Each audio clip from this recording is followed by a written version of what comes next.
Assalamualaikum warahmatullahi wabarakatuh. Pada sesi 5 kita akan mempelajari tentang pemecahan masalah dan pengambilan keputusan. Capaian pembelajaran pada topik ini ada 3, yaitu pemecahan masalah, pembuatan keputusan dalam organisasi, teknik pemecahan masalah, dan pembuatan keputusan.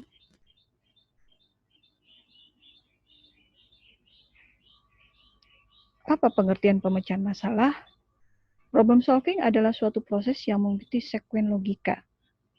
Mulai identifikasi masalah, analisis penyebab masalah, dan menyimpulkan dengan pengambilan keputusan solusi untuk mengatasi permasalahan. George Terry menyatakan bahwa ketidakseimbangan disebabkan oleh suatu perubahan. A problem is a deviation from some standard or desired level of dimension important enough to be solved and to which a person is committed to find a solution. Penyimpangan beberapa standar atau dimensi yang diharapkan penting untuk diselesaikan dari seseorang yang mempunyai komitmen untuk menemukan solusi. Jadi kemudian dari Charles dan Benjamin, ya, atau Kepner dan Tregor, dalam bukunya The Rational Manager: A Systematic Approach to Problem Solving and Decision Making, a problem is deviation from a standard of performance. Jadi penyimpangan, masalah itu datang, masalah adalah penyimpangan dari standar kinerja. Nah, ini adalah 5 kunci. 5 kunci dalam mengukur output hasil pemecahan masalah. Pada sumbu X, kita lihat bahwa ada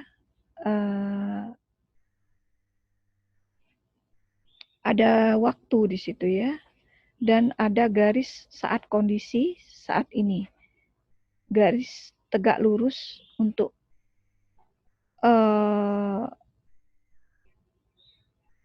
titik poin untuk saat ini.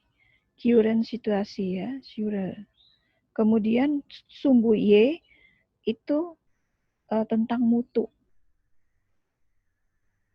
Dari titik 0 kurang sampai titik tak berhingga, ya, di atas itu bagus.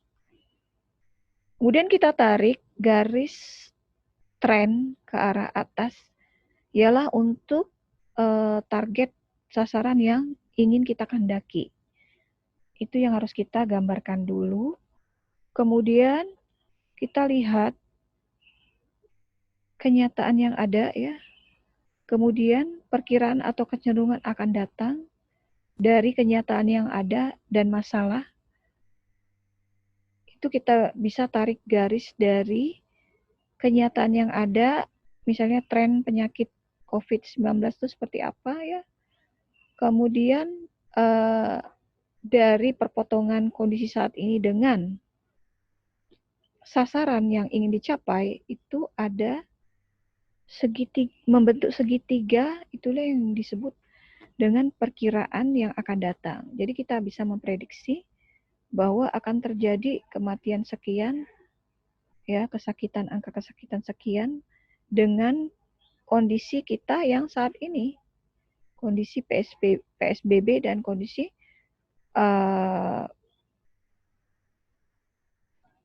saat ini, ya, termasuk kondisi pemerintah kita, ya, pemerintah kita secara umum. Kemudian di garis perpotongan tersebut membentuk sudut, ya. Perpotongan di bagian atasnya itu adalah peluang. Jadi kita memiliki peluang, misalnya kita bisa membuat vaksin dengan kondisi seperti ini, ya. Atau kita bisa membuat obat sendiri. Karena apa? Masyarakat Indonesia mungkin, ya, karena banyaknya hoax, ya, banyaknya beredar isu, membuat mereka semakin enggan misalnya untuk menggunakan vaksin luar negeri. Jadi kita harus memproduksi vaksin dan obat sendiri.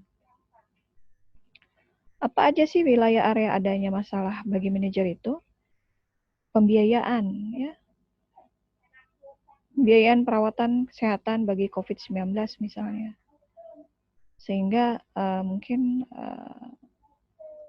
biaya kesehatan bisa dinaikkan. Tapi itu tergantung daripada keuangan negara secara umum ya. Ini masalahnya masalah besar sekali ya. Kemudian pembuatan keputusan, pelatihan pegawai. Ya. Pelatihan pegawai seperti apa misalnya? Saat ini misalnya di rumah sakit dibutuhkan sekali perawat-perawat yang memiliki kompetensi untuk perawatan pasien ICU misalnya. Kemudian masalah keuangan juga, distribusi informasi. Nah ini penting ya untuk mencegah, menangkal informasi yang mengakibatkan tren dari kesakitan ini semakin tinggi misalnya. Catatan inventaris apa saja misalnya? Ya misalnya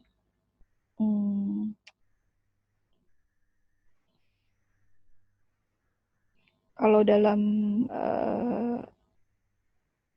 program pencegahan penyakit yang dapat dicegah dengan imunisasi misalnya, harus dicatat ya kapan dilakukan imunisasi misalnya, tanggal berapa. Nah itu ada catatan-catatan inventarisnya. Pasar, moral, ya moral masyarakat dalam menghadapi COVID-19 seperti apa? Apakah tidak peduli atau cukup peduli ya? Lokasi pelayanan kesehatan juga penting. Harga, ya harga-harga kebutuhan sehari-hari bisa saja ya melonjak misalnya, atau malah menurun ya, karena apa? Nggak ada yang beli misalnya. Kalau kebutuhan sehari-hari biasanya melonjak ya, tapi yang tidak itu mungkin seperti harga ya termasuk bensin itu kebutuhan sehari-hari ya menurun karena mobilitas kita berkurang ya, bisa saja ya. Rencana produksi ya, rencana produksi kita misalnya menghasilkan vaksin misalnya atau membuat obat ya. Produk dan pelayanan, kendali mutu, rekrutmen dan seleksi pegawai ya. Saat ini yang harus direkrut itu misalnya kalau di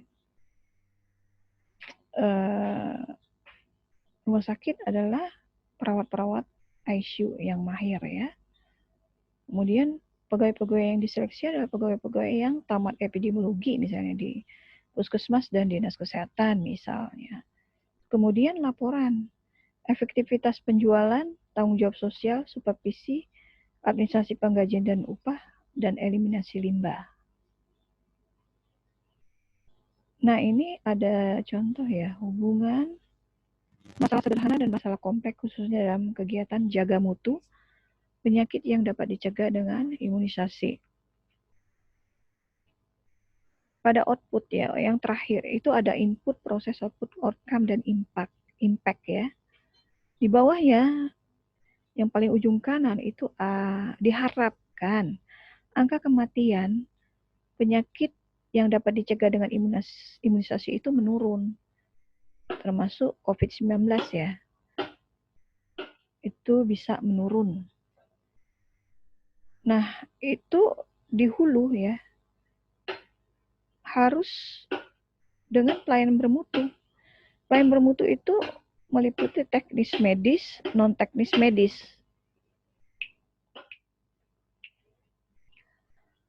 Input ya, masalah sederhana, masalah kompleks ya.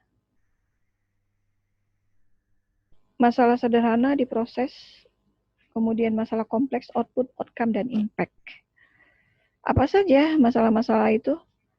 Ya, kita lihat di sini masalah yang teknis medis, vaksin ya, masalah vaksin ya, cold chain-nya, penyimpanannya, harus sesuai standar, kalau enggak vaksinnya nanti rusak. Kemudian juru imunisasinya apakah sudah dilatih, kemudian SOP-nya apakah ada apa enggak, yang non teknis medis seperti apa, ya sumber daya lain yang bermutu.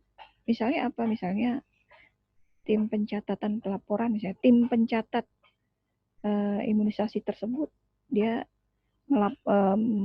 mencatat dengan rapi dan melaporkan dengan rapi, tidak.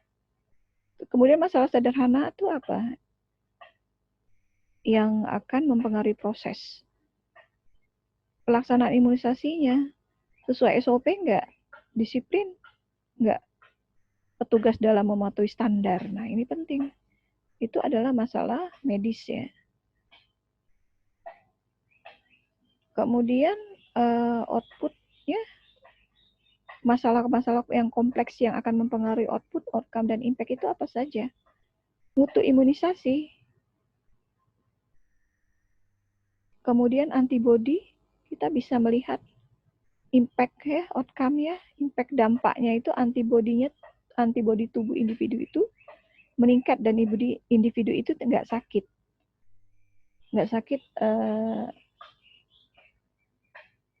PD3I tadi, seperti cacar, misalnya TB, dan lain-lainnya.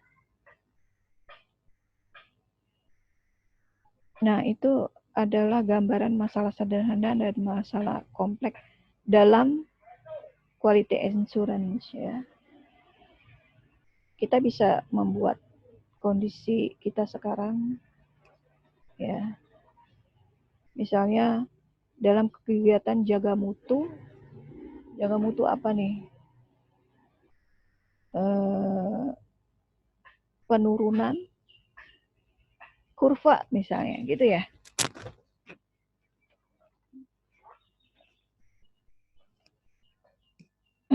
Proses pemecahan masalah itu sebetulnya banyak sekali ya.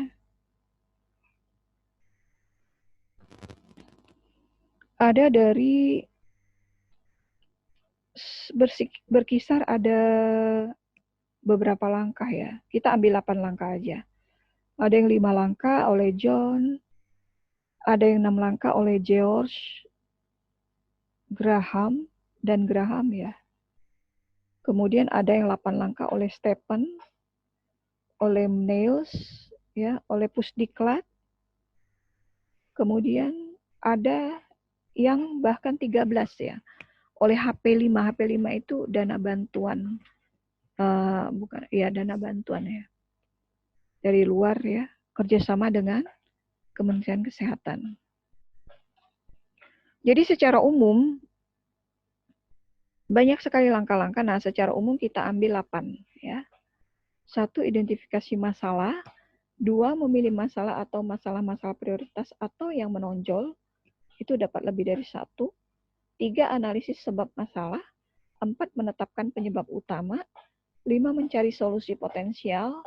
6, memilih dan merencanakan solusi terbaik. 7, melaksanakan solusi terbaik yang dipilih. Dan 8, menilai evaluasi pelaksanaan solusi terbaik yang dipilih. Proses pemecahan masalah.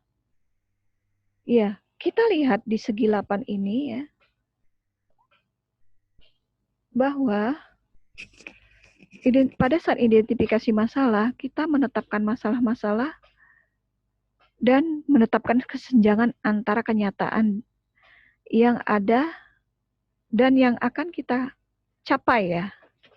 Melalui apa? Melalui brainstorming dengan data-data yang ada ya. Data-data di puskesmas itu bisa dijadikan acuan ya, data kesehatan. Jadi kalau kita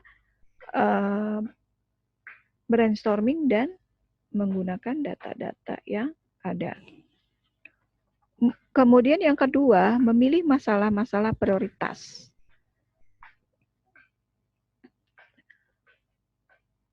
Memilih ini kita bisa menggunakan pendekatan epidemiologi, lingkungan, sumber daya ya. Dengan apa? Dengan histogram, dengan Pareto diagram, dengan MCUA dan sebagainya. Yang ketiga, analisis penyebab-penyebab masalah. yang diprioritaskan. Di sini akan kita uraikan gejala-gejala dan penyebab-penyebab masalah menggunakan apa? Analisa sebab akibat, fishbone diagram misalnya, atau diagram Ishikawa ya, brainstorming, sebab-sebab utama yang menentukan. Yang keempat, menetapkan penyebab utama masalah yang diprioritaskan. Jadi kita harus memprioritaskan, tidak mungkin kita akan menyelesaikan semuanya. Jadi ada prioritas saat ini misalnya, prioritas kita adalah menekan angka kesakitan dan angka penularan yang tinggi. Dengan cara apa?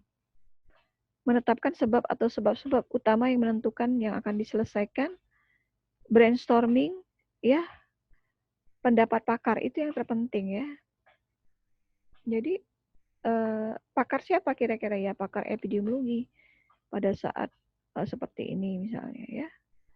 Pakar penyakit paru, pakar spesialis paru ya. Para spesialis paru yang di rumah sakit itu seperti apa mengupayakan agar seluruh pasien yang COVID-19 itu tidak mengalami gagal napas misalnya ya. Kemudian apalagi perawat yang terlatih ya. Pendapat siapa lagi? Bukan, maaf salah. Pakar di mana lagi kira-kira? Mungkin itu yang harus dimintakan pendapat. Pakar epidemiologi, spesialis paru ya yang menangani pasien. Mungkin para perawat juga ya. Karena apa? Paling banyak mungkin menjadi korban dari COVID-19 ini, perawat dan dokter ya. Perawat dokter yang langsung merawat ya. Analisis yang kemudian yang kelima, mencari solusi-solusi potensial.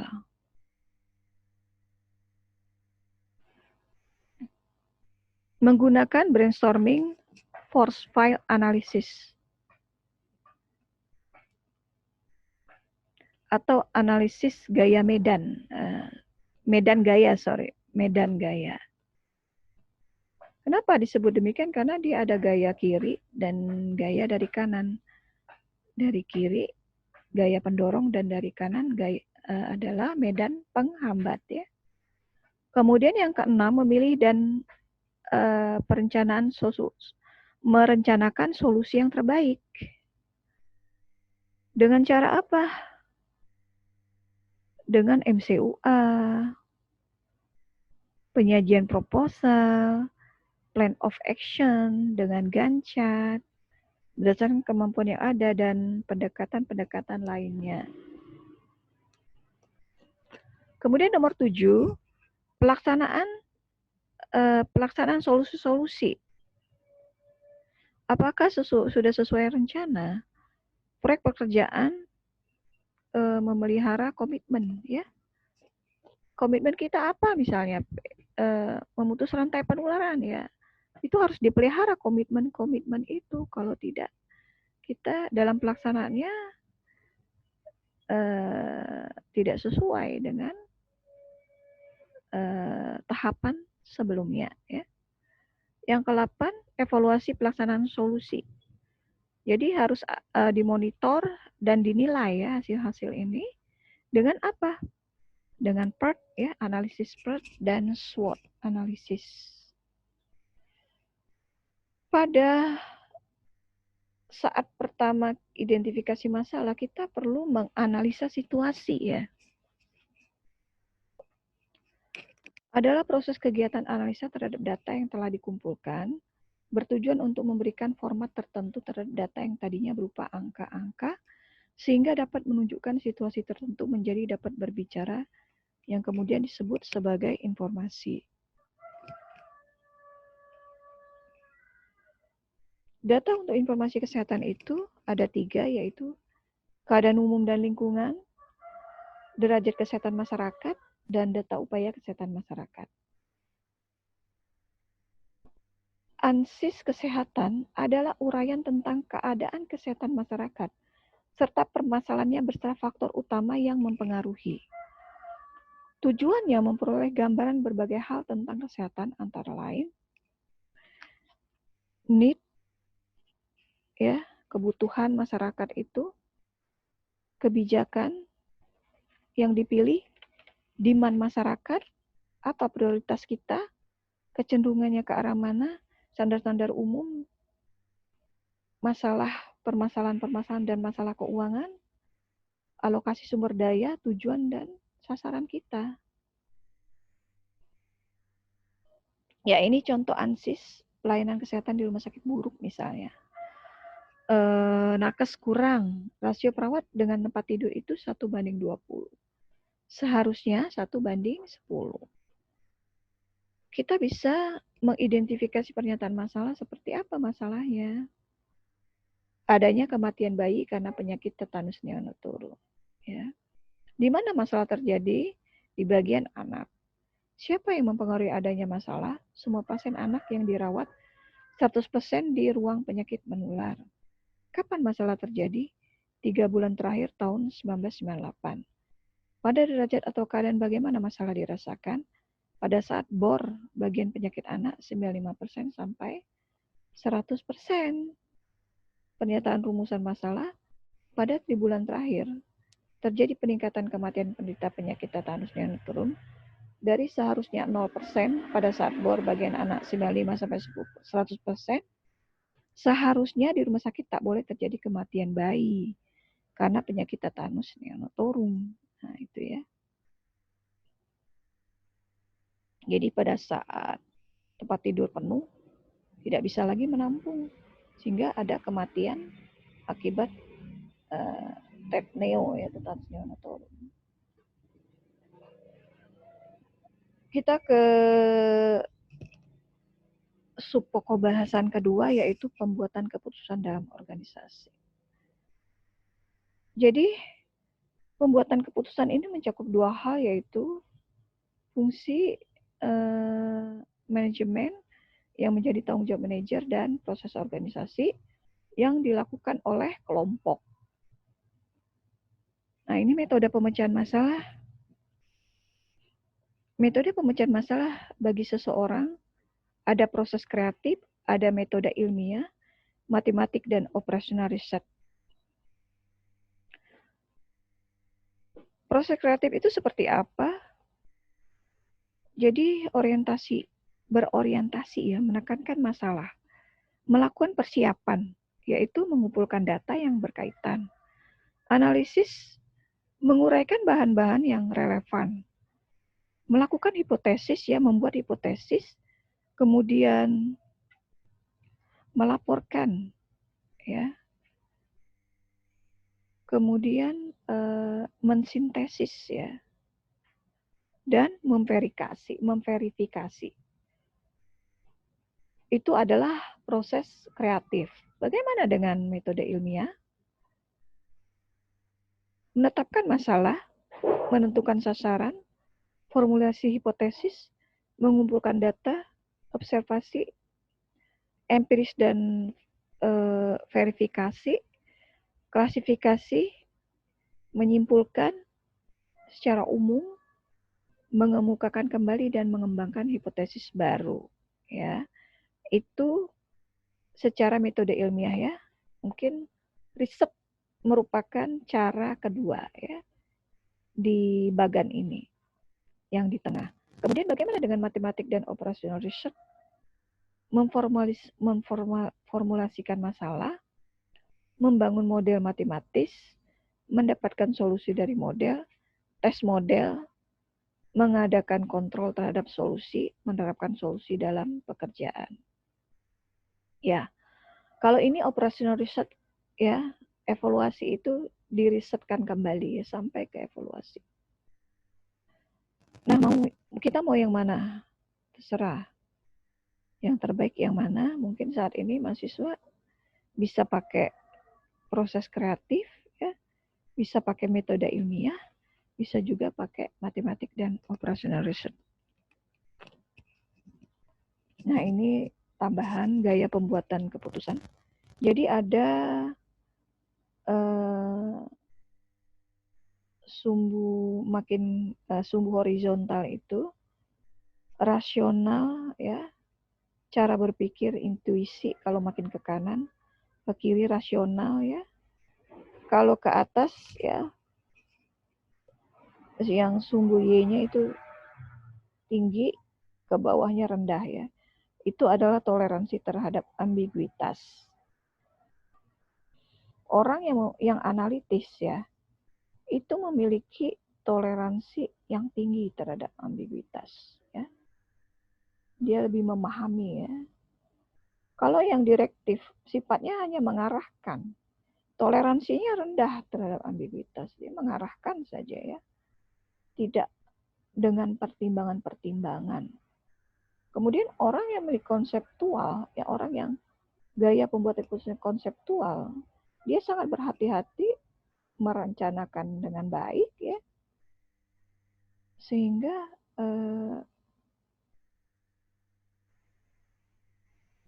toleransinya itu cukup tinggi ya. Bagaimana dengan dan rasional? Bagaimana dengan yang behavioral ya? Behavioral. Itu cara berpikirnya intuisi. Namun memang ya dia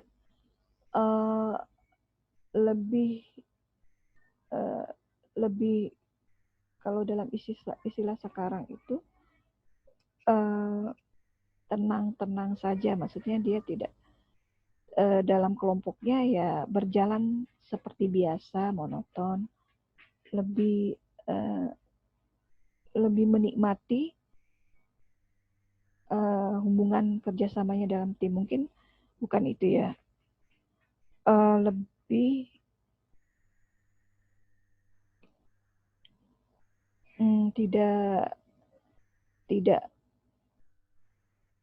tidak terlalu mementingkan target yang ingin dicapai. Nah itu untuk yang behavioral ya.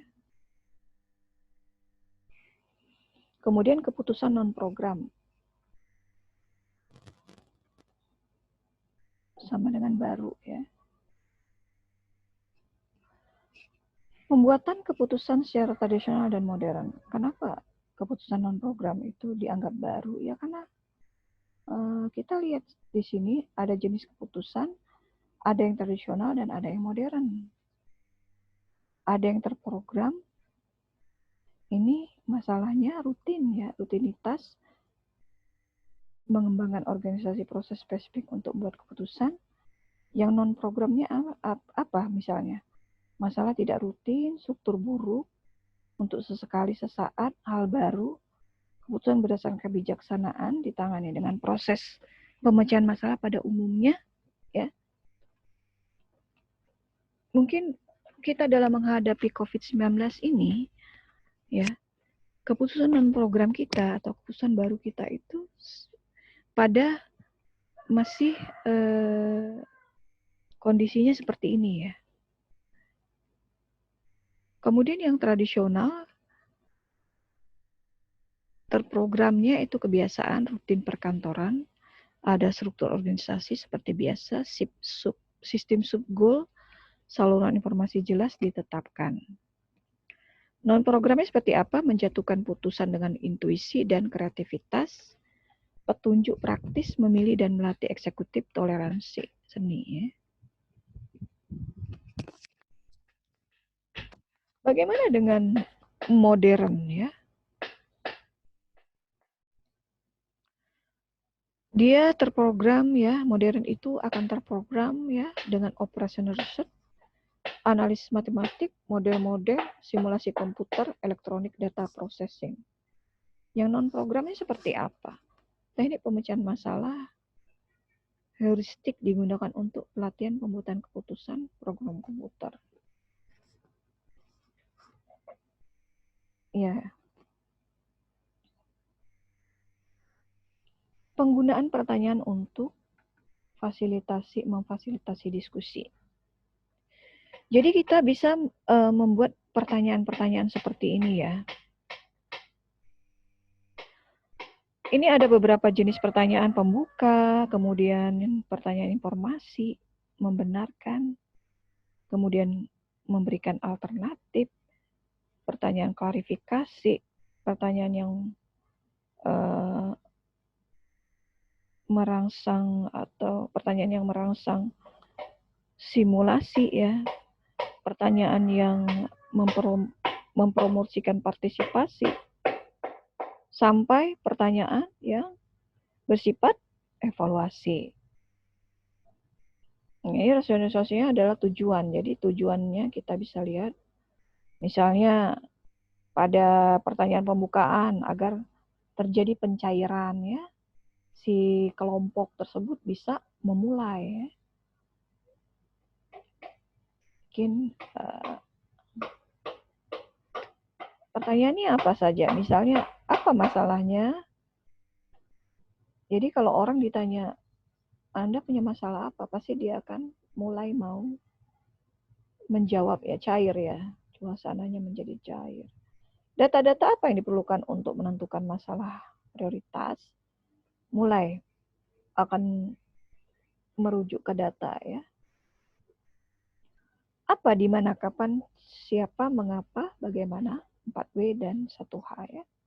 Sebutkan siklus pemecahan masalahnya. Dapatkah kita membuat solusinya? Apakah solusi lainnya?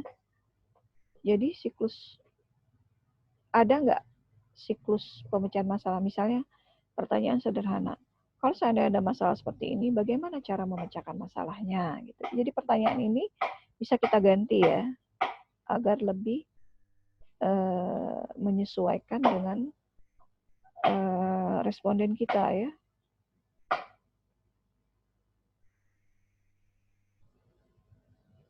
Nah, jadi seperti ini kita membuat pertanyaan.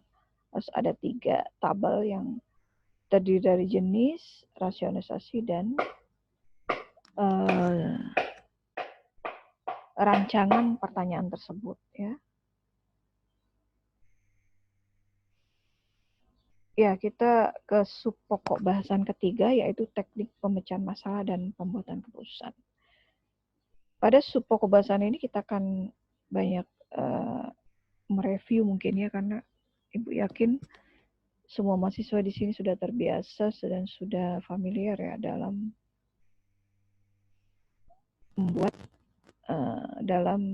membuat teknik pemecahan masalah ya, dan pembuatan keputusan bagi kelompok. Ini ada 8 ya, seperti segi 8 yang awal tadi. Coba kita lihat di kolom yang paling tengah itu, teknik-tekniknya itu sudah berpasangan ya. Untuk misalnya langkah 1, itu tekniknya adalah brainstorming, berdasarkan pesan sponsor, misalnya sponsor obat ya, gitu ya. Saya sponsor vaksin misalnya. Pendapat pakar ya, pendapat pakar harus kita pertimbangkan. Ya. Kemudian pendekatan sistem, model masalah, flowchart, berdasarkan data dan fakta yang dikumpulkan. Ya, kemudian untuk penetapan masalah, brainstorming masih bisa kita lakukan ya. Jadi untuk brainstorming itu kita bisa lakukan di langkah 1, langkah 2, langkah 3, ya, langkah 5, ya, itu ada 3 langkah ya.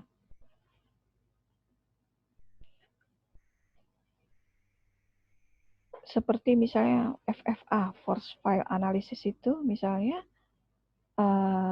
dilakukan pada langkah ke-5. Seperti misalnya PERT dan SWOT misalnya, kita lakukan di langkah ke-8. Pendekatannya harus dengan pendekatan epidemiologi, tersedianya sumber daya, teknologi yang ada, pendekatan lingkungan, ya, pendekatan sistem, pendekatan statistik, pendapat para pakar. Jadi itu semua kita gunakan ya, pendekatan-pendekatan tersebut.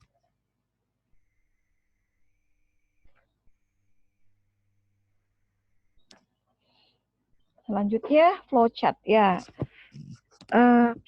Pada flowchart seperti ini kira-kira bagannya ya. Ada berbentuk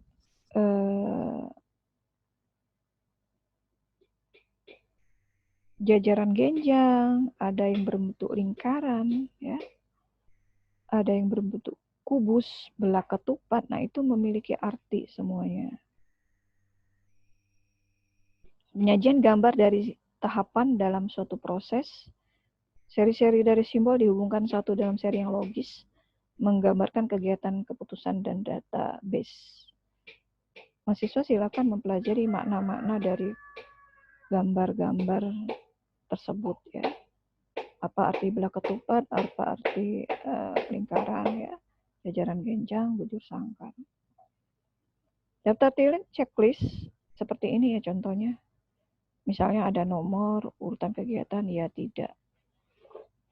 Ini format untuk menandai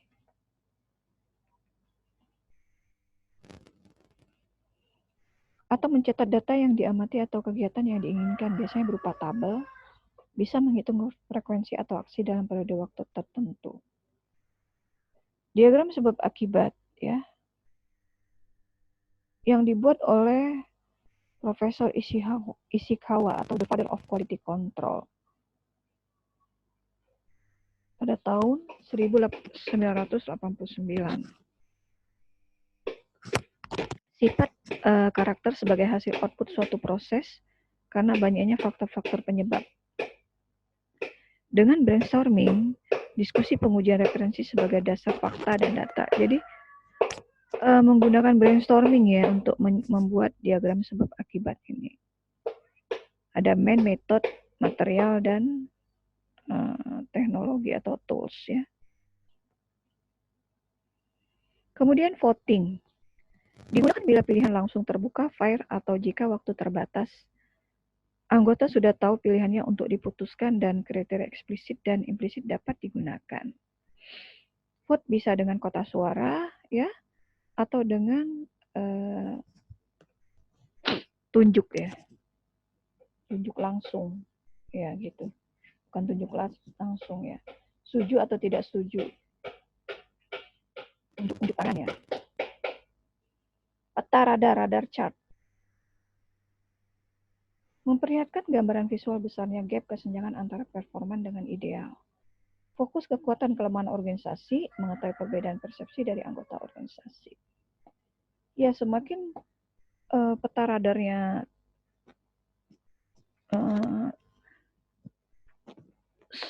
tidak beraturan, artinya gapnya semakin banyak dan persepsi anggotanya itu semakin besar ya, gitu.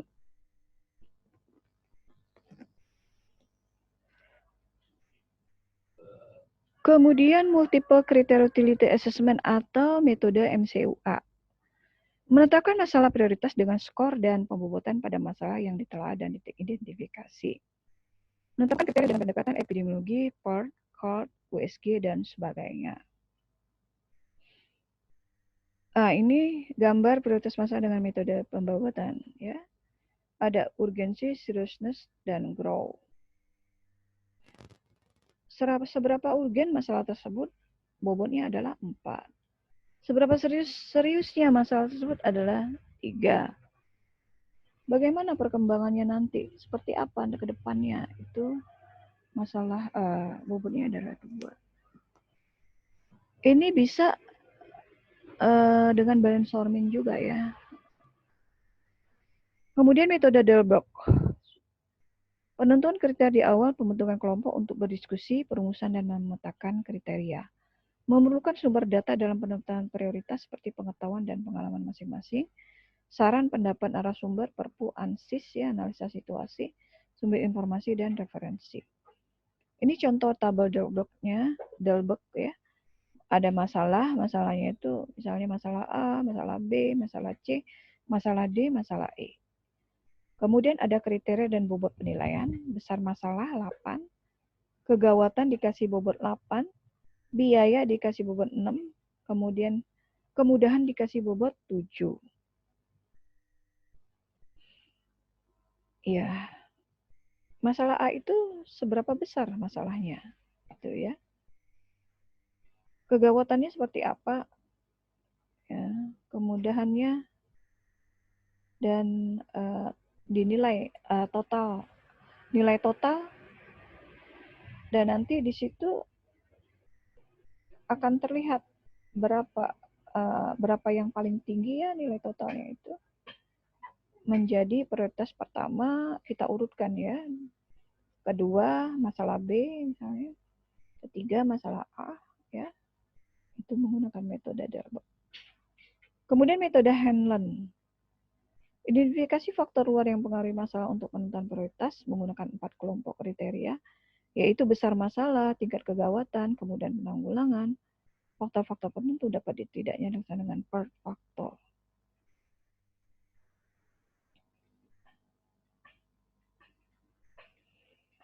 Misalnya indikator kesehariannya cancer.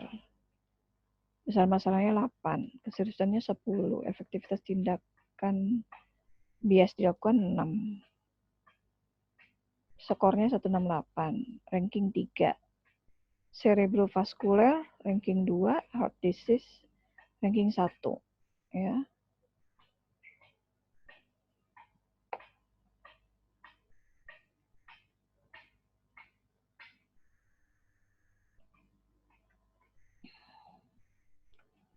FFA atau analisis medan gaya. Identifikasi berbagai kendala dalam mencapai suatu sasaran dalam perubahan dan mengidentifikasi berbagai sebab yang mungkin serta pemecahan dari suatu masalah ya. Kita lihat bagian sebelah kiri force field analysis ya. Itu ada driving force, kekuatan pendorong ya. Dari sebelah kiri ya. Yang tengah itu adalah situasi terkini atau situasi yang diharapkan yang warna biru ya. Kemudian ada panah berlawanan dari driving force, itu adalah restraining force atau kekuatan penahan. Jadi kekuatan penahan itu bisa menjadi hambatan untuk berubah ya. Yang warna merah itu adalah hambatan untuk berubah. Sedangkan panah warna hijau itu adalah sumber positif untuk dapat berubah ya.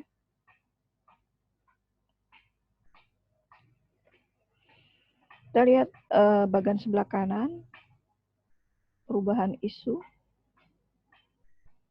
Ya, mana yang lebih kuat ya? Strong force, lemah, strong ya. Kalau seandainya tidak akan ada perubahan maka akan ke kiri ya, akan statis ya. Bila ke arah kanan ya, maka akan terjadi perubahan. Artinya apa? Hambatan-hambatan itu bisa diatasi. Ya. Diagram PERT menghadapi ketidakpastian di masa penyelesaian kegiatan. Ya, kalau seandainya kita tidak tahu, mungkin ini cocok ya untuk situasi sekarang. Kita nggak tahu apakah 1 tahun lagi, apakah 2 tahun lagi, atau 3 bulan lagi, atau 6 bulan lagi, atau akhir tahun. Mungkin proses perencanaan PERT ini cocok ya untuk COVID-19, di mana kita dalam situasi tidak pasti. Ya. Coba kita lihat ya proses PERT itu mengidentifikasi kegiatan dan tonggak proyek milestone yang spesifik. Menentukan urutan yang tepat dari kegiatan, menyusun model diagram, memperkirakan waktu yang diperlukan untuk masing-masing kegiatan, menentukan tahap dan jalur kritis, melakukan pemantauan dan evaluasi serta koreksi. Ya. Jadi hubungan antara A dengan B dengan C itu adalah jalur yang non kritis ya. Sedangkan A dengan E itu adalah jalur kritis untuk bisa mencapai 50 itu ya. Jadi T itu adalah waktu. Kita milestone ini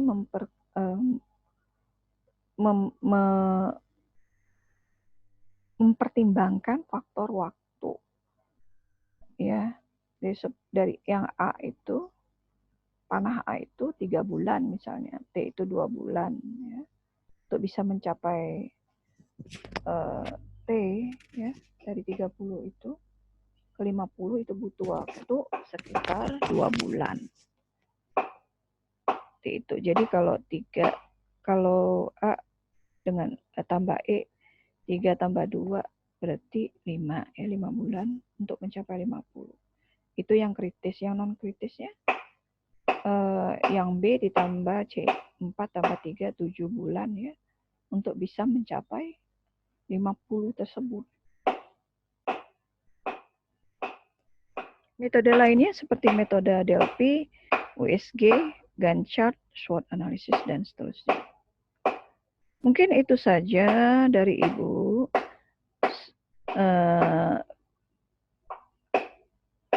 Bisa berdiskusi, ya. Sebetulnya apa sih yang menjadi permasalahan di tempat kerjanya bisa diangkat, ya. Nanti dalam bentuk artikel, ya, menggunakan teknik-teknik pemecahan masalah yang telah dipaparkan, atau mahasiswa bisa menggunakan teknik pemecahan masalah yang sudah biasa digunakan. Silakan berdiskusi, itu ada pertanyaan. Intinya kita ingin mengetahui apa sih sebetulnya teknik pemecahan masalah yang paling kita sukai, ya. Kenapa disukai? Karena misalnya sering kita gunakan, kemudian kita sudah familiar, sehingga kita menggunakannya dengan mudah. Terima kasih atas perhatiannya.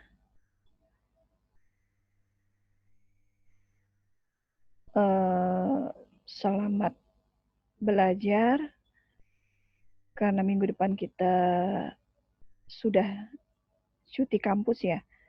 Ibu mengucapkan selamat berpuasa, ya, bagi yang melaksanakan ibadah puasa. Marhaban ya Ramadan. Juga sekaligus menghadapi Idul Fitri, ya. Mudah-mudahan semuanya sehat walafiat, ya. Selamat Idul Fitri, ya. Semoga kita semua dalam kondisi kembali fitri, ya. Mohon maaf apabila ada kata-kata yang kurang berkenan atau ada hal-hal yang kurang mengena, ya, selama kita belajar di bulan Ramadan. Wassalamualaikum warahmatullahi wabarakatuh.